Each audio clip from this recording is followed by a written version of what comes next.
We talk about large-scale land acquisitions as some kind of neutral word, saying that the land change ownership in one way or the other, but it doesn't say whether it's good or bad. Land grabbing is a new wave of taking over big areas of farmland. So land grab means when there is an appropriation of land. Somebody is acquiring a piece of land through various contracts, leasing, buying, and where people are dispossessed of that land.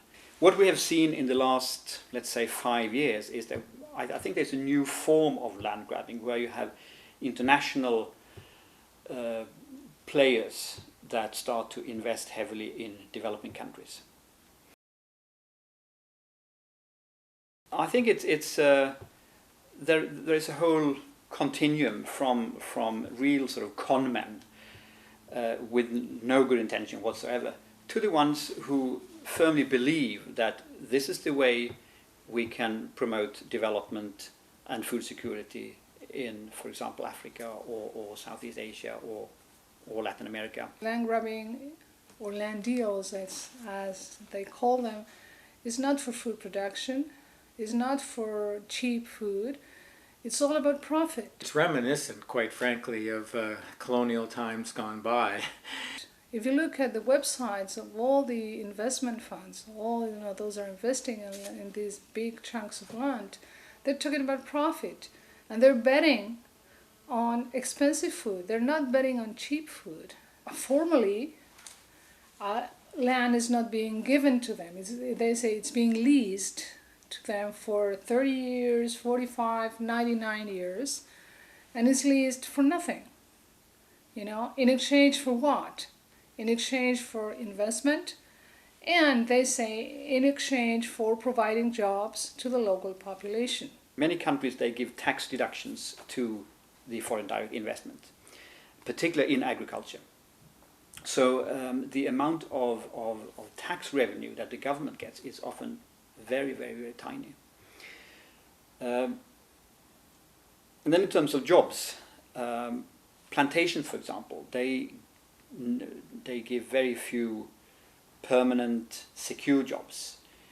The jobs tends to be very sort of casual jobs, 2 or 3 months when there is a sort of harvest season, and then the rest of the time people are laid off and they have to carry on as best they can. And so we just jump into that right away and we create markets for it and we get investors involved, etc. Wow, we can make a lot of money off of this. And then what we're really doing is magnifying the problem, not solving it. When you look at the real figures of who is producing what you see is that those are actually producing food is the small farmers. I can give you an example.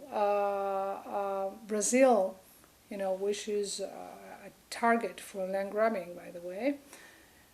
Small farmers there control around 25% of the land.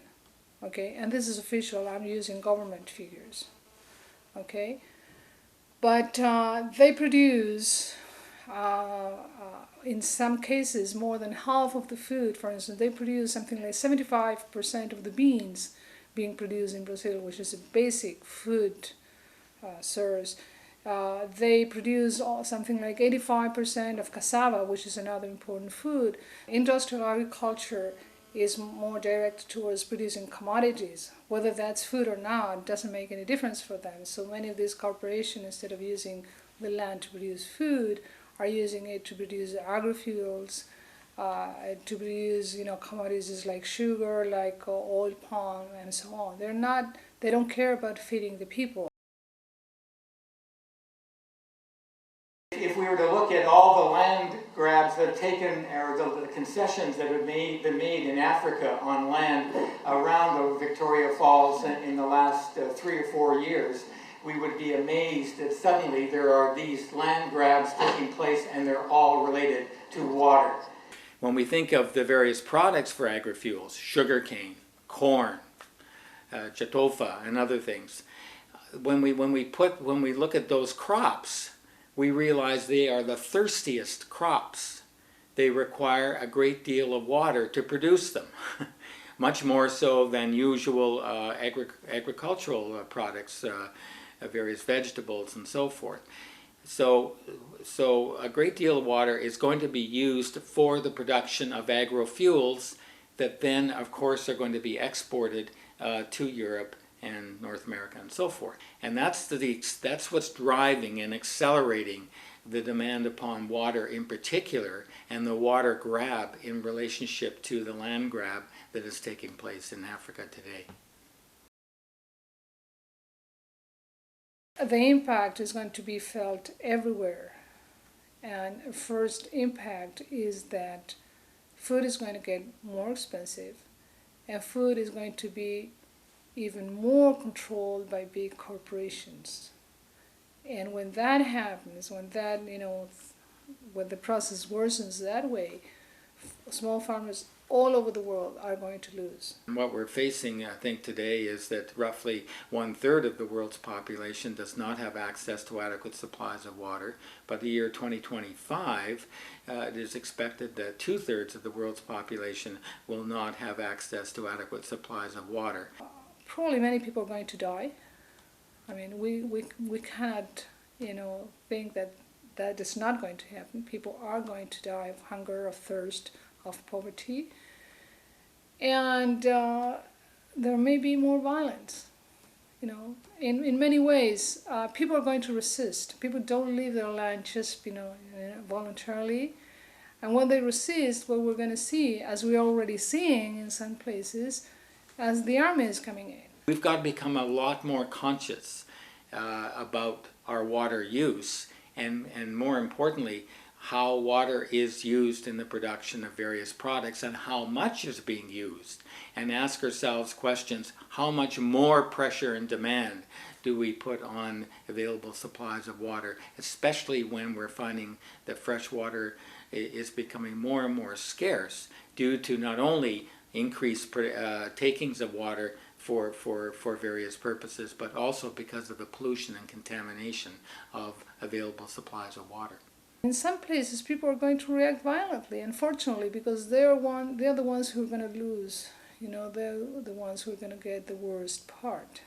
So the situation is going to get more and more serious. It's not going to happen, peacefully, unfortunately, because people need to resist, because it's their lives that are being taken from them. I think there needs to be a moratorium on land takings and huge, massive land transfers. And in fact, if we really want to solve hunger problems, we should have a very wide, genuine agrarian reform. Land should be redistributed. Instead of taking land away from small farmers, we should be supporting processes where land is redistributed and more land goes into the hands of small farmers. If they're 85% of the population globally, they should have at least 85% of the land, and that's what we need. And if that happened, we wouldn't have any problem with food shortage or people being hungry. We have to have scientists involved, we have to have community people involved, we have to have, of course, governments involved, and not have investors and corporations driving the agenda. And that's what's happening today, is that we have our processes inverted, and we should not be depending whatsoever upon corporations and investors to set the agenda and set the pace. We should make sure that the people that are most directly affected are involved in the decisions and the outcomes.